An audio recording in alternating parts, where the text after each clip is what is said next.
Yeah, good evening, guys.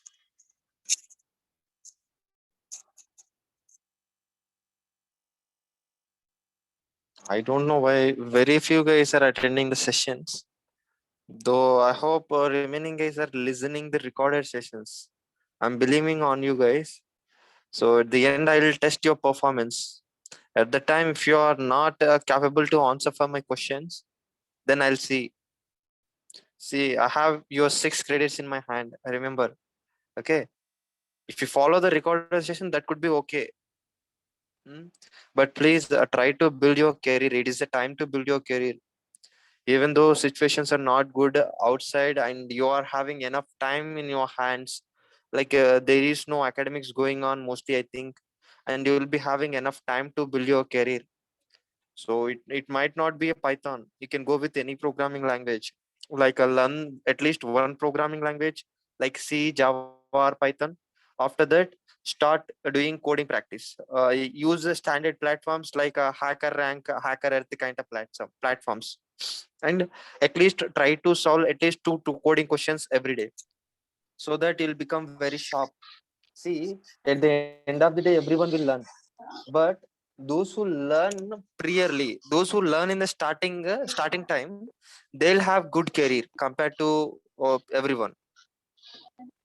And better please keep your microphones in mute mode so that I won't get any disturbance from you guys.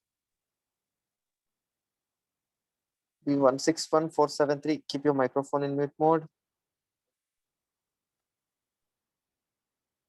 Yeah, good. Thank you. We'll start the session now.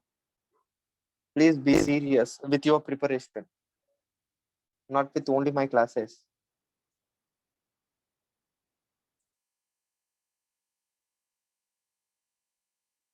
So it's the stuff which we discussed till our previous class. We saw the functions corresponding to list data structures. After that, I told you to practice, try to apply same functions on a tuple data structures. In today's session, we'll see the concept called set and dictionary. We'll see the basics of set and dictionary. And coming to the real-time scenario, like coming to the projects kind of thing, and coming to the projects perspective, mostly will use a list data structure, and in some places will use a dictionary data. So most widely used dictionary kind of data in a cloud format, and the extension for file will be there. JSON file extension will be having. Apart from that, you should have, if you have idea of dictionary, then you can understand the format of JSON data very easily, guys. Okay, good. So now initially I'll create a block to write some text here, and here I'll keep heading like set. I'll give you complete knowledge of set, like what are the points you need to remember here. So coming to the set data structure, guys, it's similar to the sets which are present in your basic math only. So whatever the basic operation we can perform on sets, here also we can perform same operations, like a union operation, intersection operation, and in is subset, is superset, like is disjoint, like that will be having a lot of functions. So whatever the things you discussed in a basic math, those all functions present here, guys. And here, coming to the first point corresponding to set, anything is specified in a flower brackets, that will be said as set data structure. Anything is defined in flower bracket, that will be said as a set data structure. After that, coming to the second point, set attributes are separated with commas. Set attributes or elements are separated by commas.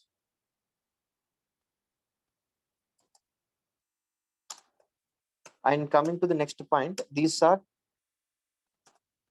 unordered collection of items. Unordered collection of items. Whereas coming to the list and tuple data structures, those are ordered collection of items. Coming to these are unordered collection of items. So here we can say duplicates are not allowed in the set. Sorry, I'm keeping heading here. I want to write it as a point. Duplicates are not allowed in the set. Means here, if you want to say the definition of set, collection of unique elements which are unordered collection of items which are specified in a flower brackets. Okay, that is about the definition of this thing. So here duplicates are not allowed, and these are mutable or changeable data types. Mutable or changeable data types. And coming to the next, here we'll be having set typecasting function. The purpose of this set typecasting function is to convert any other data structure in the form of set. So it's about a description corresponding to the set. So here, coming to the one more point, here internally it will form hash tables. It follow hash table model. As of now, it is not required to you guys. You might not understood if I explain that thing also. So here what I'll do is, if you want, I'll explain you that stuff. But I'm thinking it is not required to you. Okay, good. So here I'll specify few elements like a 4, 1, 3, 77, again 4, 3. After that, again I'll specify 77, 88, 95, 54. Let's suppose I'm specifying these elements in a set.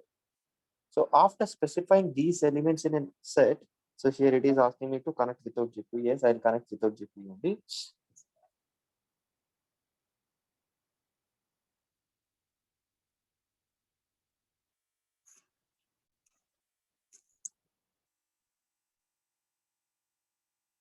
It's connecting, it's connected. Yes, now it will be executed. Now here, if you observe this set, in this set, here I'm specifying elements in a some order. Now I want to observe the content present in set. So if you look at the content present in set here, we specified in a different order, whereas it is giving output in a different order. See here, whatever the order we specified on the same order, we are not getting elements. So that's why these are said as unordered collection of items. And coming to here, if you observe here, we are separating each and every parameter with a comma. And here we'll be having duplicate values. See here, 4 will be repeated 2 times, 3 will be repeated 2 times, 77 will be repeated 2 times. Whereas if you observe the output, there is no repeated values. Here it is giving a combination of unique values only. Here it is giving all the unique values only. That is about set typecasting function. So collection of unique elements which are sorry, yeah, it will give, yeah, it will consider unique elements only. Why means duplicates are not allowed inside the set. And here it is not following the same order, whatever the order is specified here.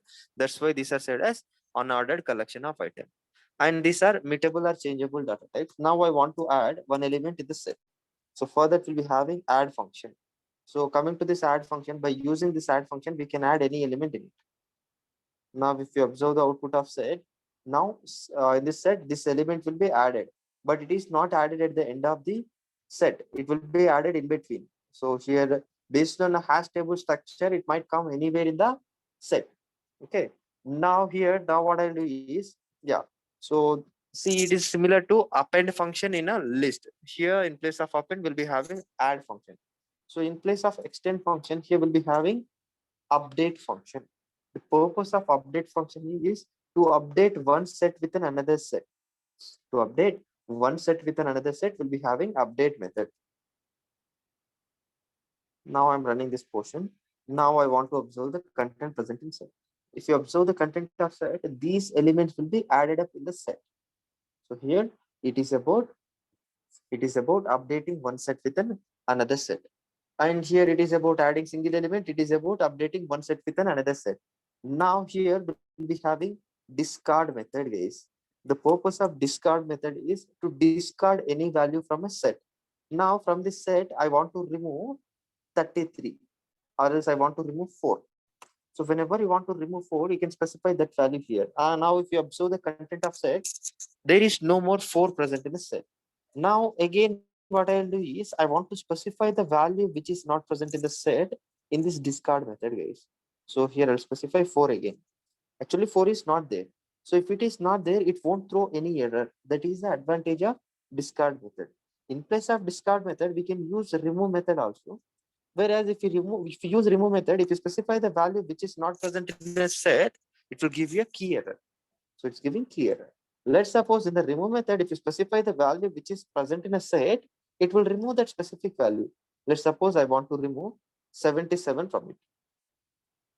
If you remove 77, it won't give any error. And if you observe the content of this, here it will remove the specific value, whatever the value we specified here, that will be. After that, we'll be having pop method, guys.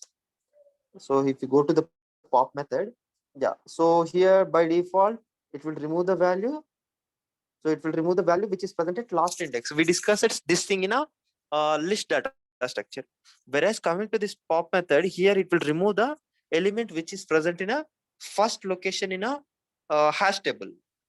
But we can't say it is a first element only. Randomly, it will remove any element.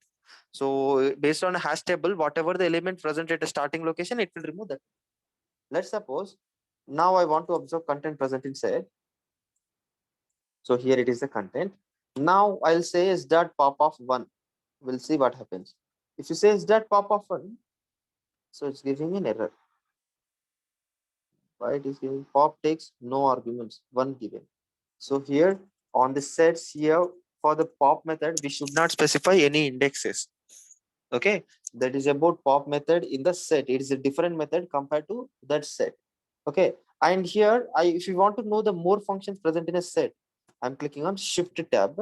So here whenever you click on shift tab, it's giving all the functions present in a set. Not I'm clicking on shift tab, I'm clicking on tab directly. So it will load all the libraries present here. So add is a method which is used to add element. Clear is a method which is used to clear all the elements. Copy to copy one set into another set. And difference, like it is used to perform set by set subtraction, difference update. It's like an XOR operation, discard, intersection update, like that will be having these functions.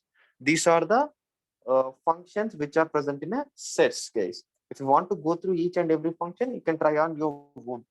These are not that much important. That's why I'm not going that much deeper into it. After that, we'll be having very important concept called dictionary, guys. Here we are. Good.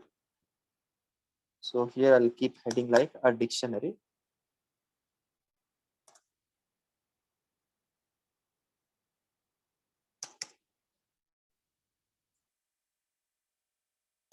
So coming to the dictionary. See, coming to the set also, it is also a heterogeneous or compound data types. Can I add this point?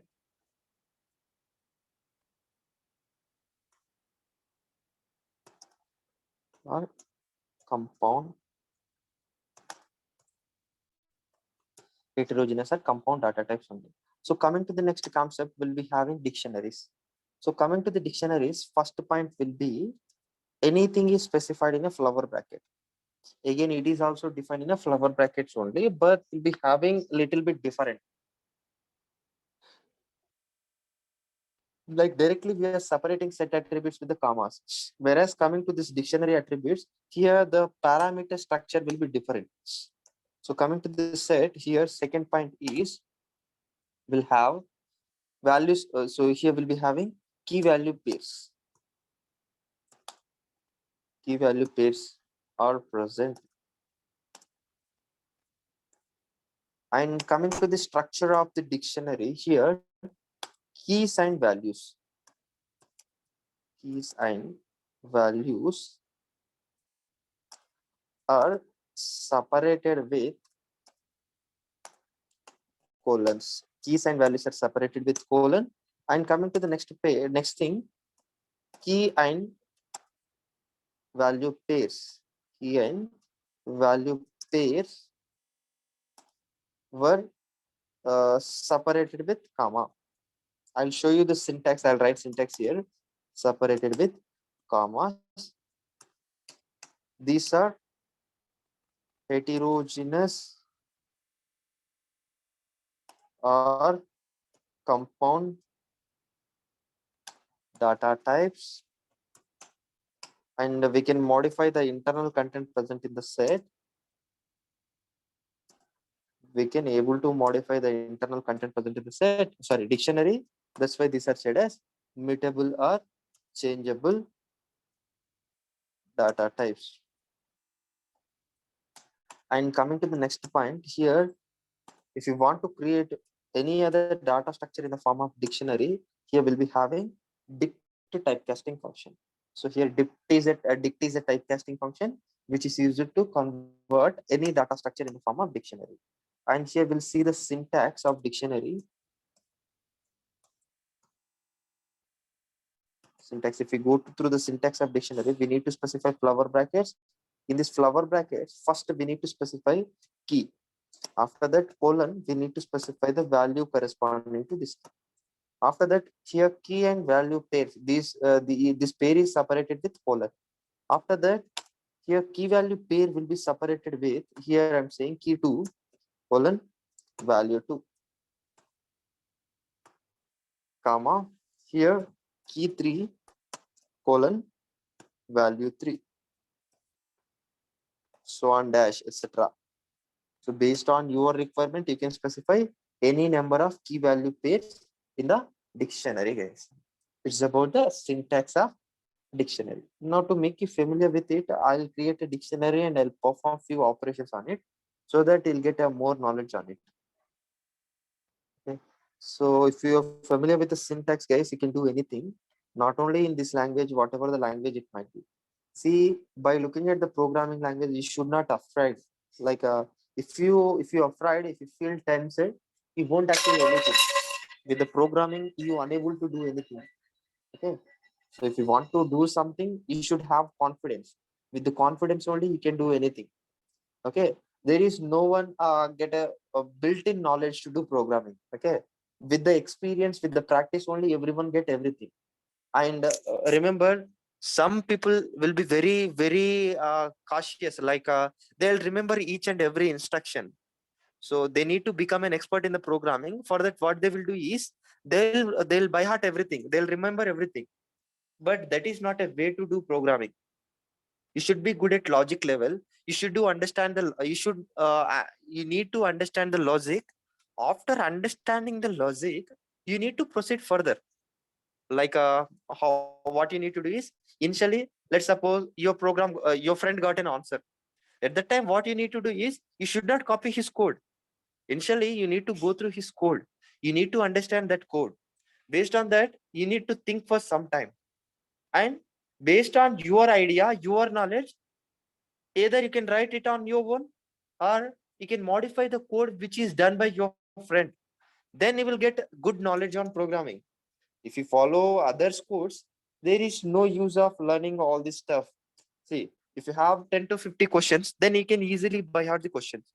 If the number of questions increases, let's suppose questions might become 100 or questions might become 1000. What is your situation at that time? We are unable to remember huge amount of questions, right? So please be analytical. Okay. So take my words as a positive words so that I can easily build your career. Okay, good. Where we are in the concept of dictionary. I want to create a dictionary now. Now here, yeah, previously we did not observe data type of set, right? Yeah, I'll create a one box here. No, not text box. I want to create a code box. Yeah. In the code box, what I'll do is I'll say type of S. Look at type of S, it will give you a set. That is about set data structure. Now I want to create a dictionary, guys. So to create a dictionary, what I'll do is here, initially I want to specify a key. So I'll specify key like ONE1 is my key. See here, whatever the data type it might be, on the data type, I'm specifying it. So here, for this, I want to give value like 1. After that, I want to specify one more key, TWO2. So here I'm separating key value pair with a colon. So here I'm saying 2, comma. Here I'll be specifying one more key, that is THREE3, and here I'll specify key like 3. I'm running this portion. Now I want to look at the type of D. So if you look at the type of D, it will give you output like dictionary. And if you look at the content of dictionary, it will give you an entire dictionary. So it will give you in the same order. That's why these are also ordered collection of items only. These are also ordered collection of item only. It means in whatever the order you specified the elements here, on that same order you will get an output. That's why these are said as ordered collection of items only. And coming to the next thing here, yeah, what is the next? What is the next? What is the next? Yeah, good. Yeah, we'll see the data type of D. If you observe type of D here,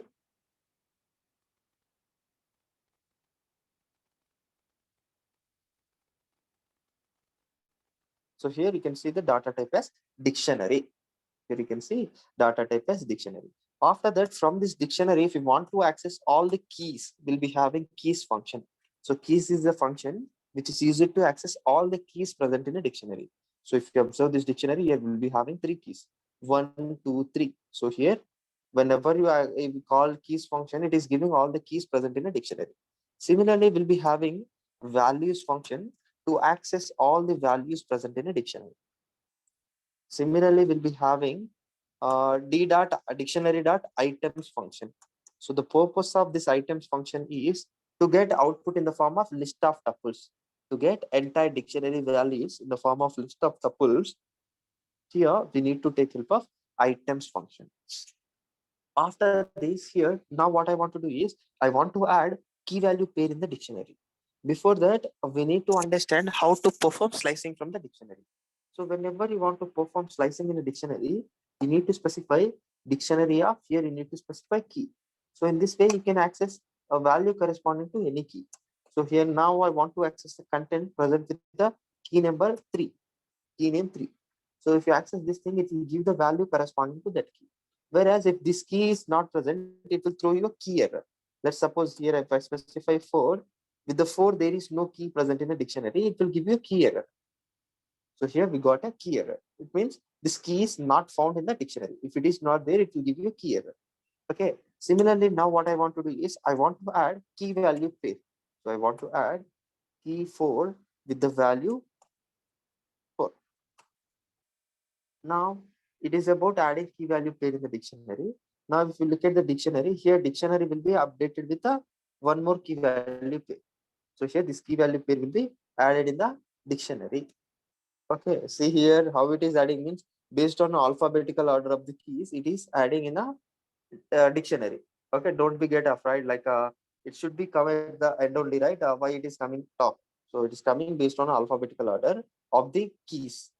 Okay, now what I want to do is now I want to get all the keys. Sorry, now I want to get a value corresponding to any key. For that, we'll be having get method. In this get method, we can specify any key to grab the value. Let's suppose if I specify 4, it will give value like F4. Sorry, it will give the value corresponding to this key.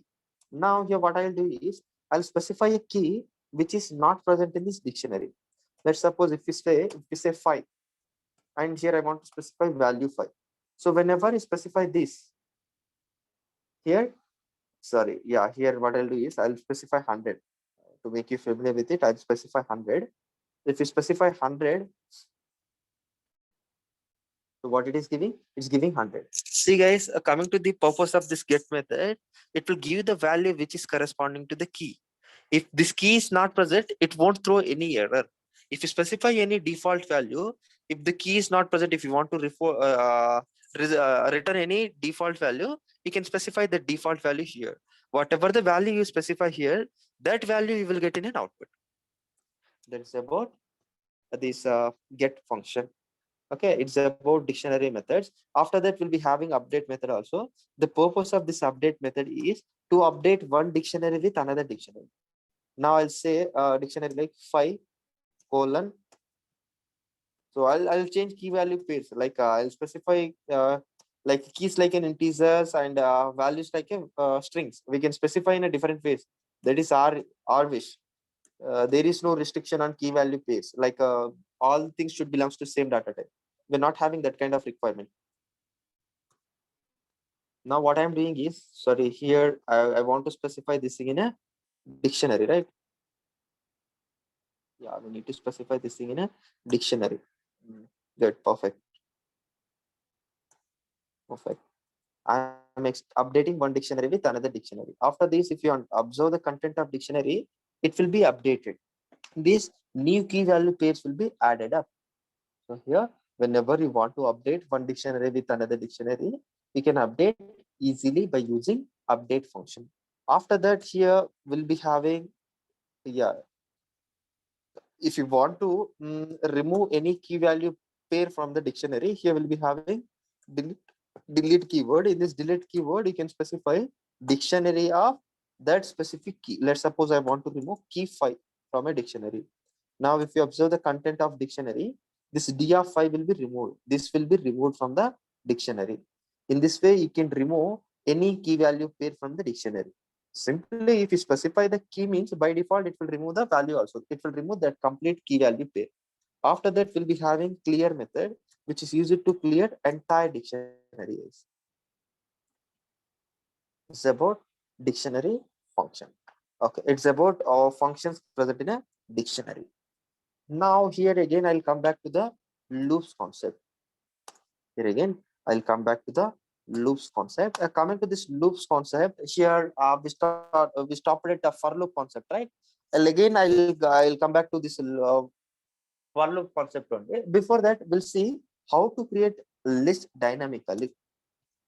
Not only this, how to create data structures dynamically.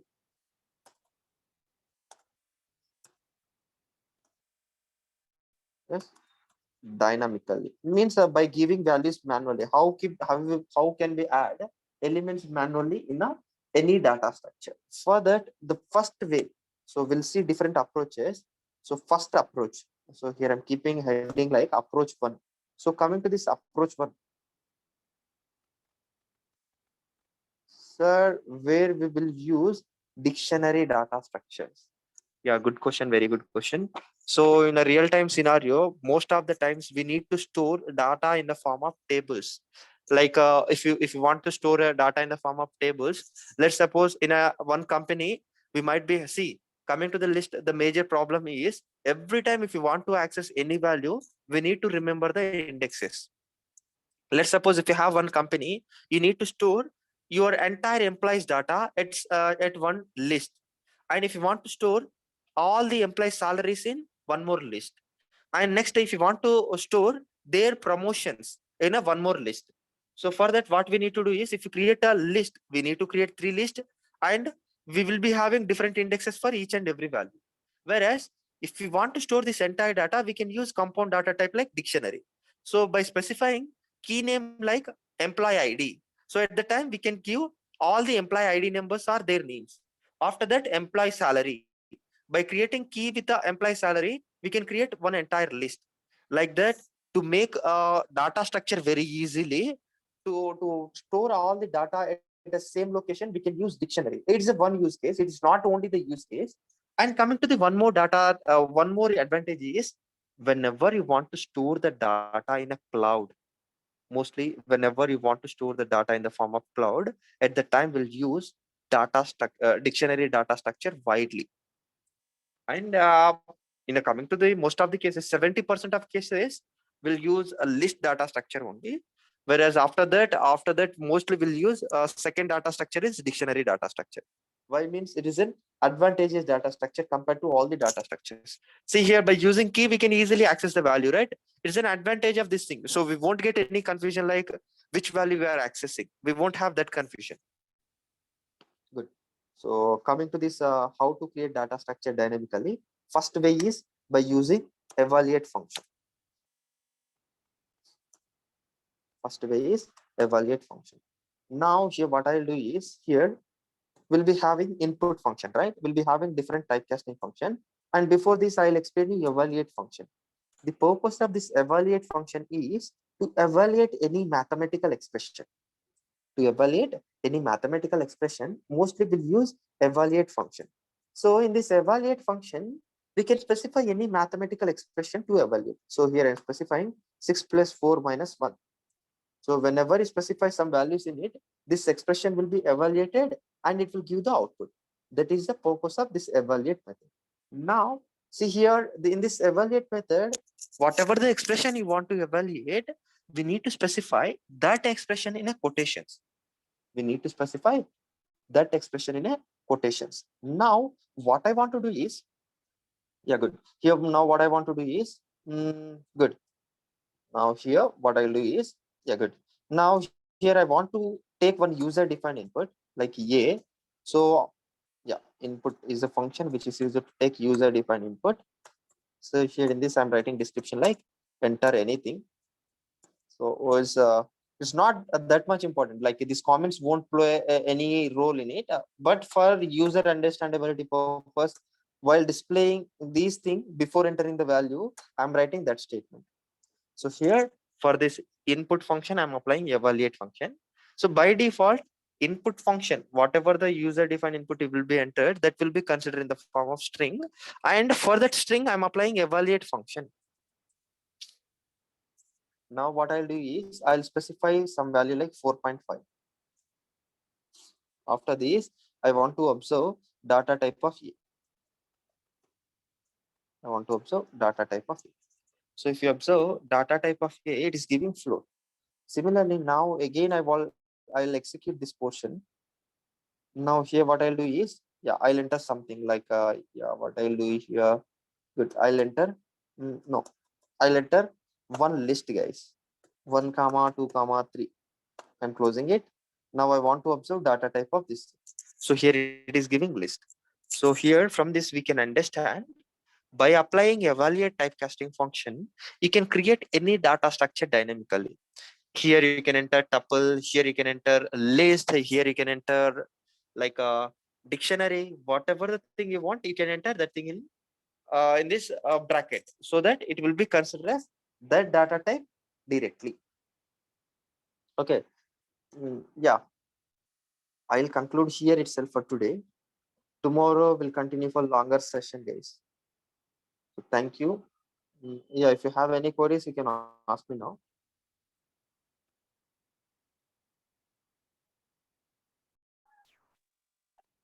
Sir, once explain get function in dictionary, sir. Yeah, good, fine. I'll go through that. Where it is, where it is. Before update is specified. Yeah, simple. Yeah, I'll take that dictionary and I'll explain that stuff here itself. Yeah, good. Here I'll see the content of dictionary. So if you see the content of dictionary, oh God, we cleared the entire dictionary, right? Now, yeah, here I'll create one dictionary with a single key value pair. One means here I'll specify ONA1 and 2 here. For this 2, I'll specify one list 1 comma 2 comma 3. Yeah, good. I created one dictionary. After that, here I want to get the value corresponding to key 2. So here, so with the key 2 will be having value like this one. So here the purpose of get function is to get a value which is corresponding to any key. The purpose of get method is to get a value which is corresponding to any key. So if you say d dot get of 2 means it is giving output like 1 comma 2 comma 3. Whereas in this get method itself, we can specify 2 comma 50. So here I'm saying 2 comma 100. The purpose of this thing will be here, if the key 2 is present, it will give the value corresponding to this key. If this key is not present in the dictionary, it will give the value 100 by default. So if it is not there, if this key is not present, if you want to get any default value, you can say this thing. So here I'll write like no value present. So whatever the thing you want to print dynamically, you can write that thing.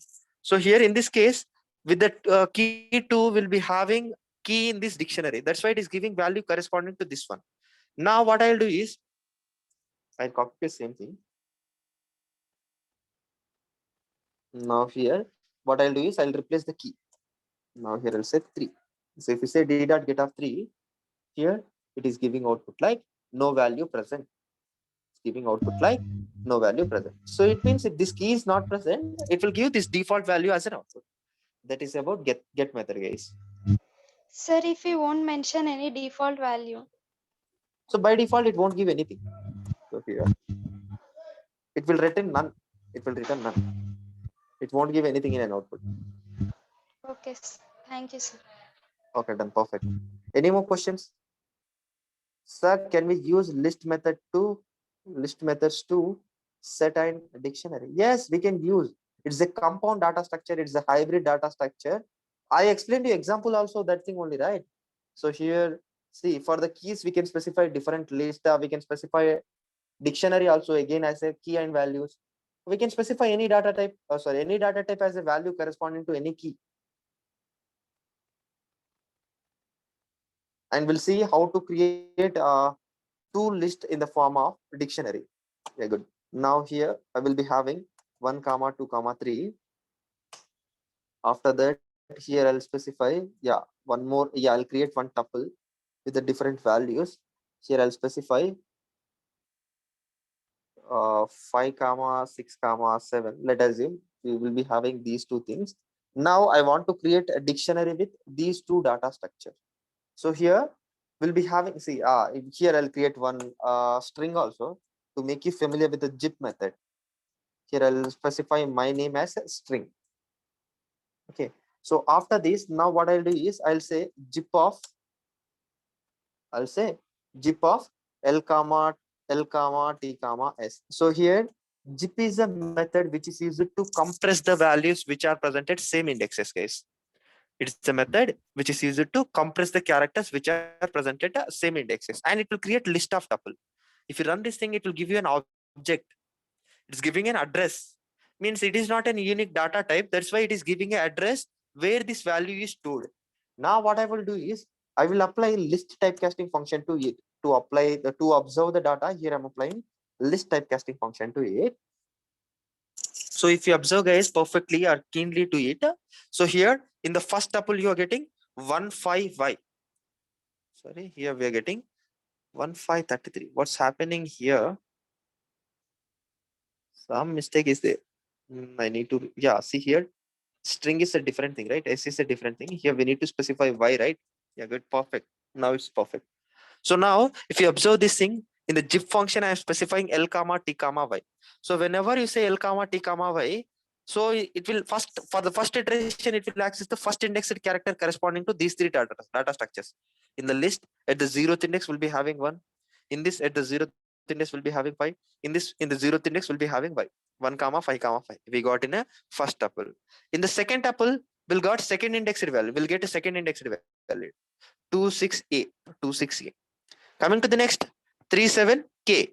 37K. We got in a third list, third tuple. And here we apply list typecasting function. We are getting output in the form of list of tuples.